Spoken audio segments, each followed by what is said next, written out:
Hello and welcome to my channel all visual education. मैं रंजीत सिंह आपका स्वागत करता हूं। काफ़ी बड़ी न्यूज़ आ रही है, काफ़ी दर्दनाक और काफ़ी दुखद न्यूज़ आ रही है कि पाकिस्तान में प्लेन क्रैश कर गया है और लगभग 107 लोगों में से 99 लोग मारे जा चुके हैं।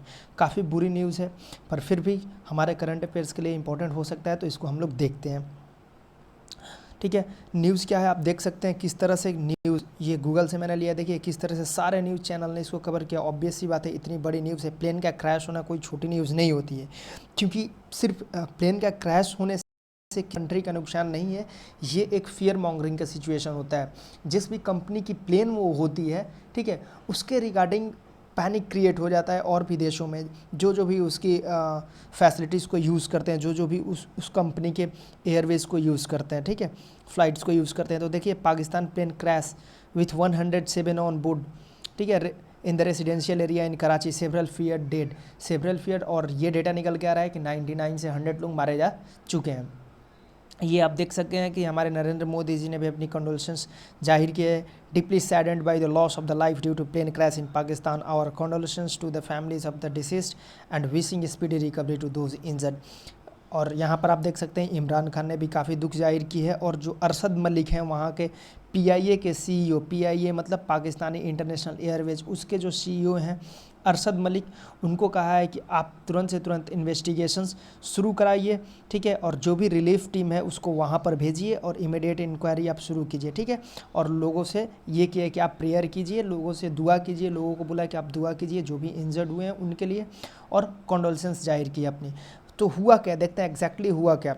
तो ये लगभग शाम को 2-3 बजे की बात है, जब एक डोमेस्टिक फ़्लाइट, आपको पता है कि सारे कंट्री लॉकडाउन में थे अभी, तो थोड़े दिन पहले ही पाकिस्तान में भी लॉकडाउन से निकला है, डोमेस्टिक फ़्लाइट रिज्यूम हुई, ठीक है। अभी भी वहाँ 100% वहाँ भी लॉकडाउन ख़त्म नहीं हुआ है, जो भी थोड़ा बहुत लॉकडाउन था, तो वहाँ के डोमेस्टिक फ़्लाइट्स को रिज्यूम किया गया थोड़े दिन पहले ही, ठीक है। आज एक फ़्लाइट जो जा रही थी, आज एक फ़्लाइट जा रही थी, वो कराची को जा रही थी लाहौर से, ठीक है। वो फ़्लाइट थी PK 303, उसमें लगभग 107 पैसेंजर थे, सारे जो भी पायलट्स वगैरह होते हैं उनको लेकर के, ठीक है। कहाँ से कहाँ जा रही थी, लाहौर से कराची जा रही थी, ठीक है। और वो उसी बीच में क्या हुआ कि क्रैश कर गई। और क्रैश होने से पहले कैप्टन ने, जो एयर ट्रैफिक टावर होता है, ठीक है, यानी जहाँ पर एयर ट्रैफिक कंट्रोलर बैठते हैं, उनको इन्फॉर्म किया था कि जो भी प्लेन की ही लैंडिंग गियर्स है उसमें कोई प्रॉब्लम्स आ रही हैं, ठीक है, और वो अच्छे से काम नहीं कर रहा है। इसी बीच जब कराची के जिन्ना इंटरनेशनल एयरपोर्ट के पास लगभग पहुंची, जब लैंड करने ही वाली थी फ़्लाइट PK 303, उस वक्त गार्डन एरिया में, जो मॉडल टाउन एरिया के आसपास है, वहाँ पर वहीं पर प्लेन क्रैश कर गई। रीज़न क्या था, फेल्योर इन लैंडिंग गियर।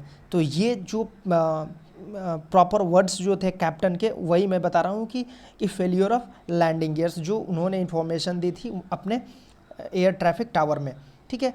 अब देखते हैं थोड़ा सा पाकिस्तानी इंटरनेशनल एयरलाइंस के बारे में समझते हैं। देखिए उनका ये टैगलाइन है, come fly with us. I hope आपको भारत का भी, एयर इंडिया का भी पता होगा। प्लीज़ अगर आपको पता है तो कमेंट करके बताइए कि भारत का एयर इंडिया का टैगलाइन क्या है वैसे, ठीक है। तो ये पाकिस्तानी इंटरनेशनल एयरवेज है, एयरलाइंस है, ठीक है। इसकी एस्टैब्लिशमेंट हुई थी 29 अक्टूबर 1946 को। वैसे 29 अक्टूबर मेरा बर्थ डेट भी है, मैं ईयर नहीं बताऊंगा अभी, फिर भी PIA was founded on 29 October 1946 as Orient Airways. ये ओरिएंट एयरवेज की तरह क्या है, जैसे आपको मैं बता दूं, भारत में टाटा एयरवेज था पहले, और उसी टाटा एयरवेज को नेशनलाइज करके, ठीक है, हमारा जो भारत का अभी इंडियन एयरवेज जो बन चुका है, एयर इंडिया जो बन गया, ठीक है, उसी टाटा एयरवेज का, ठीक है, नेशनलाइज कर दिया गया और उसी को कर दिया गया था।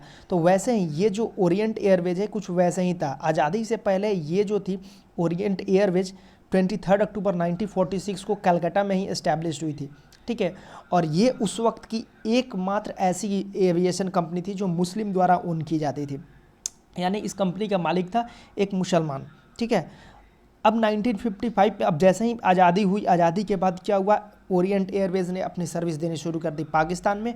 और 1955 में क्या हुआ, नेशनलाइजेशन के थ्रू क्या कर दिया गया, PIA इसे बना दिया गया, इसे पाकिस्तान इंटरनेशनल एयरलाइंस बना दिया गया पूरी तरीके से, ठीक है। और अभी इसका हेड क्वार्टर जो है पाकिस्तान इंटरनेशनल एयरलाइंस का, वो कराची इंटरनेशनल एयरपोर्ट है, जहाँ की अभी हमारा ये हुआ है, ठीक है, हादसा हुआ है, जिसे जिन्ना इंटरनेशनल एयरपोर्ट भी हम लोग कहते हैं। अब देखते हैं ये जो फ़्लाइट थी वो एयरबस कंपनी की थी, एयरबस 320 मॉडल था, ठीक है। एयरबस 300 सीरीज़ में और भी मॉडल्स हैं, 318, 319, 321 और भी मॉडल्स हैं। जो एयरबस 320 है, यही पाकिस्तानी जो PIA 303 था वो इसी कंपनी की थी और इसी मॉडल की थी, एयरबस की ही थी और 320 मॉडल थी, ठीक है। और अब देखते हैं एयरबस जो है एक नीदरलैंड्स बेस्ड कंपनी है, ठीक है, और ये लार्जेस्ट कंपनी है एविएशन सेक्शन में। इसका बिगेस्ट ड्राइवर जो बोइंग है, जिसके बोइंग के बारे में थोड़ा दिन पहले आपने सुना होगा, उसकी भी एक प्लेन क्रैश की थी। तो समझ लीजिए कि कोई ऐसा श्योरिटी नहीं है कि आप कितनी बड़ी कंपनी है या कितनी अच्छी कंपनी है, ठीक है। कोई भी 100% रिलायबिलिटी गारंटी नहीं दे सकता है कोई भी कंपनी, एक्सीडेंट हो ही जाते हैं। ये एयरबस 320 का रिसेंटली 2016 में भी पाकिस्तान में एक फ़्लाइट में ऐसे ही प्लेन क्रैश हुआ था जहां पर 48 लोग मारे गए थे। तो अक्सर ऐसे एक्सीडेंट होते रहते हैं, किसी भी कंपनी की आप ले लीजिए फ़्लाइट, उससे कोई फ़र्क नहीं पड़ता है। तो ये एयरबस 320 जो मॉडल है ये 1987 में सबसे पहले लॉन्च की गई थी, ठीक है। और अभी तक ये 9300 से ज़्यादा फ़्लाइट बिल्ड कर चुके हैं इस मॉडल की एयरबस कंपनी। तो ये आई होप आपको पता चला होगा कि क्या है एयरबस कंपनी कहाँ की है। एयरबस 320 मॉडल था, ये क्वेश्चन आपका आ सकता है। और आपका क्वेश्चन आ सकता है पाकिस्तानी के जो अभी चेयरमैन है PI के, वो कौन है, अरशद मलिक। ये सारे चीज़ मैंने क्लियर कर दिए, ठीक है। आई होप आपको कुछ समझ में आया होगा। और प्लीज़ कमेंट करके आप बताएं कि आपको वीडियो कैसा लगा, और कमेंट करके जो भी अपनी कॉन्डोलेंसेस है वो जाहिर कर सकते हैं आप पाकिस्तान के लोगों के लिए, ठीक है। और प्लीज़ कोई गाली वाली ना दें इस वीडियो में।